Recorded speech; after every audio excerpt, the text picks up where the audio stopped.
கிளம்பிட்டாளான்னு வேற தெரியலையே. மாப்பிள்ளை வீட்டுக்காரங்க இப்போ வருவாங்க. நெட்டவள்ளி, நெட்டவள்ளி, சீக்கிரம் கிளம்பு. ஒன்று பார்க்க மாப்பிள்ளை வீட்டுக்காரங்க வந்துட்டு இருக்காங்க. யார்கிட்ட கேட்டுட்டுமா நீ பொண்ணு பார்க்க வர சொன்ன? யார்கிட்டடி கேட்கணும்? அக்கம் பக்கத்தில் உள்ளவங்க எல்லாரும் பொண்ணை இவ்வளோ நாள் வீட்டில் வச்சுருக்கேன்னு என்ன அந்த கேள்வி கேட்குறாங்க. கிளம்பி இரு, இப்போ மாப்பிள்ளை வீட்டுக்காரங்க வந்துடுவாங்க. பக்கத்தில் வந்துட்டேன்னு சொன்னாங்க. ஆமாம், அக்கம் பக்கத்தில் உள்ளவங்க 1000 பேசுவாங்கம்மா. அதுக்காக நீ என்கிட்ட ஒரு வார்த்தை கூட கேட்காம எனக்கு மாப்பிள்ளை பார்த்துருக்க. ஒழுங்கு மரியாதையாக வாய்க்கு வாய் பேசாமல் சீக்கிரம் கிளம்பி இரு, இப்போ வருவாங்க. அவ்வளோதான் நான் சொல்லுவேன். இந்த அம்மா ஏன் இப்படி இருக்காங்க? அடுத்தவங்க பேச்சை கேட்டு நம்மக்கிட்ட ஒரு வார்த்தை கேட்காம மாப்பிள்ளை பார்த்துருக்காங்க. நம்ம லவ் பண்ணுறத வேற வீட்டில் சொல்லலை. என்ன பண்ணுறதுனே தெரியலையே. சரி, நம்ம கிளம்பிட்டு நம்ம ஆளுக்கு ஒரு ஃபோன் பண்ணுவோம். டேய் மாமா, எங்கள் வீட்டில் எனக்கு தெரியாமலே எனக்கு மாப்பிள்ளை பார்த்துருக்காங்கடா. எனக்கு என்ன பண்ணனே தெரியலடா. ரொம்ப கஷ்டமாக இருக்குது. எங்கள் அம்மா சீக்கிரம் கிளம்பிடுன்னு சொன்னாங்க. நான் கிளம்பி இருக்கேன். எனக்கு என்ன நடக்க போகுதுன்னே தெரியலடா. பயமாக இருக்குது.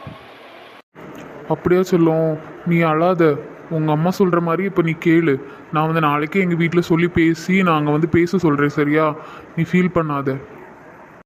சரிடா மாமா. நீ பொண்ணு எவ்வளோ அழகாக இருக்கா. என் கண்ணே பட்டுறம் போல இருக்கு. சீக்கிரம் வா போகலாம். அங்கே எல்லாரும் வந்துட்டாங்க. வா.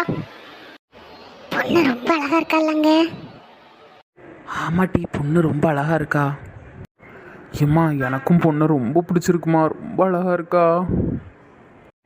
எங்களுக்கு பொண்ணை ரொம்ப பிடிச்சி போச்சு. தட்டை மாற்றிக்கலாமா? எப்போ கல்யாணத்தை வச்சுக்கலான்னு சீக்கிரம் சொல்லுங்கள். எங்களுக்கும் சம்மதம் தாங்க. அன்னைக்கு ஃபோட்டோலேயே மாப்பிள்ளைய எங்களுக்கு பிடிச்சி போச்சு. நீங்களே சொல்லுங்கள் கல்யாணத்தை எப்போ வச்சுக்கலான்னு. என் பொண்ணு நாங்கள் சொல்கிறத மீறி எதுவுமே பண்ண மாட்டா. அவளுக்கு எங்களுக்கு ஓகேன்னா அவளுக்கும் ஓகே தாங்க. இருந்தாலும் பொண்ணை கேட்காம எப்படி முடிவு பண்ணுறது? பொண்ணுக்கிட்ட கேட்டு சொல்லுங்கள். உனக்கு எப்படிம்மா மாப்பிள்ளைய பிடிச்சிருக்கா? இல்லை, எங்கள் அம்மா என்ன சொல்கிறாங்களோ அதுபடியே நடக்கட்டும். இதுக்கப்புறம் என்ன நடந்துச்சுன்னு தெரிஞ்சுக்கணுமா? ஹாய் மக்கா சேனலை சப்ஸ்கிரைப் பண்ணி வச்சுக்கோங்க.